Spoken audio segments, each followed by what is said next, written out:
कुछ आपको अपने दम पर भी तो करना होगा ना। अब तुम भी बाकी लोगों की तरह मुझे ज्ञान देना शुरू मत कर देना। साड़ी चाहिए ना तुम्हें, मिल जाएगी बस। इतना कहकर रौनक अपने पिता से पैसे मांगने चला जाता है। डैडी, मुझे 5,000 रुपया चाहिए। अब 5,000 क्यों चाहिए तुझे? वो मेघा को साड़ी चाहिए थी। अरविंद आगे बिना कुछ कहे चुपचाप उसे पैसे निकाल कर दे देता है। कुछ दिन बाद, तुम्हें नहीं लगता कमला, रौनक हम पर पहले से भी ज्यादा डिपेंड हो गया है? मुझे तो अब उसके भविष्य की चिंता होने लगी है। कल को हमें कुछ हो गया तो वो क्या करेगा। काश तुमने पहले ये सोच लिया होता तो आज हमारा बेटा इतना लापरवाह नहीं होता।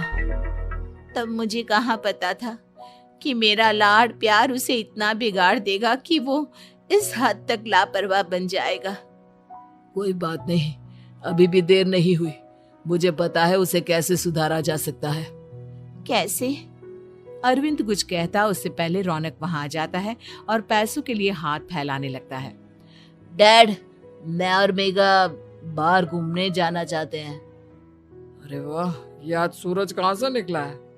Dad please. अच्छा चलो अब मुद्दे की बात करो। मुझे अब 25,000 चाहिए। अब तुम्हें 1 रुपया भी नहीं मिलने वाला। अगर तुम्हें पैसों की इतनी ही जरूरत है तो कोई ढंग की नौकरी कर लो। मम्मी, आप कुछ कहिए ना डैड को।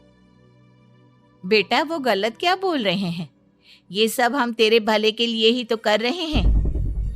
मम्मा, मैंने बताया ना आपको, मुझे नहीं करनी कोई जॉब वॉब। तो ठीक है, निकल जाओ हमारे घर से। तुम्हारे जैसे लोगों के लिए मैंने ये घर खड़ा नहीं किया है। जितना ये घर आपका है ना, उतना ही मेरा भी है। मैं कहीं नहीं जाने वाला। जाना तो पड़ेगा ही तुझे, क्योंकि अब मैं तेरा कोई भी खर्चा नहीं उठाने वाला।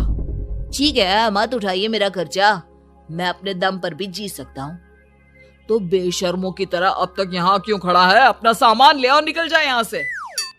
रौनक पैर पटकते हुए वहां से चला जाता है। घर से निकालना जरूरी है क्या उसे? बिना पैसों के कौन रखेगा उसे किराए पर? अगर उसका भविष्य सुधारना है तो हमें अपने दिल पर पत्थर रखकर ये कदम उठाना ही होगा। दोनों बात कर रहे होते हैं कि रौनक अपनी पत्नी के साथ एक बड़ा सा बैग लेकर घर से निकल जाता है, लेकिन घर से बाहर उसे कोई भी मुफ्त में अपने घर किराए पर नहीं रखता। अंत में थक हार कर वो फिर से अपने घर चला जाता है। क्या हुआ? थोड़ी देर पहले तो दहाड़ते हुए घर से निकला था, अब क्या हुआ?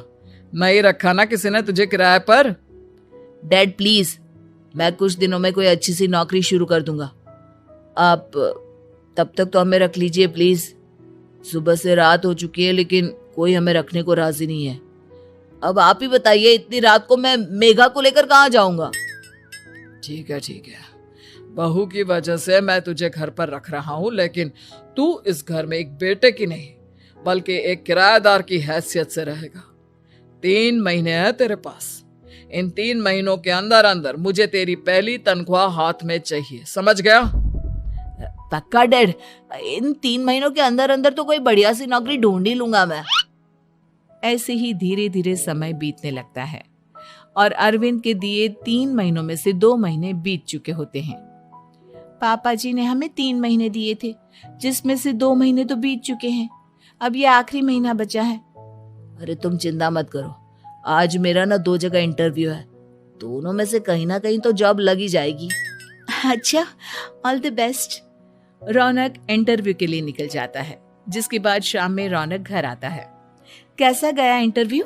आपकी नौकरी लगी या नहीं? अरे पहले सांस तो ले लेने दो अच्छे से।